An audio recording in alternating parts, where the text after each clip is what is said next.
song nangako rin kaheng iding nangin lung som na gel kita lung hel tudo anay idin bo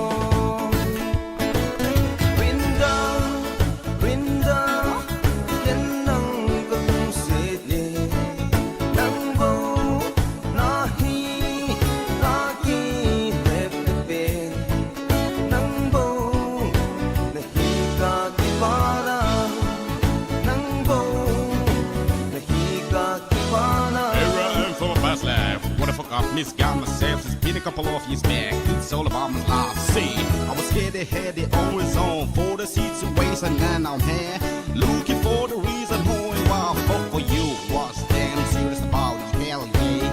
Don't have the guts to stand on mine. It's my own mistake. Why does it has to be you? Lose control. Was this blade? Was all my deep toe. Handle here the things I love to be with you, but now look at me, I'm hopeless.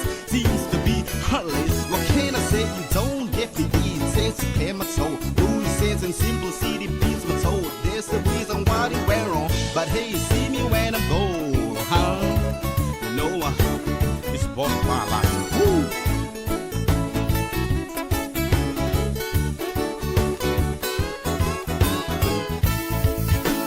Si lung hin hay hin lang hay hin sang kita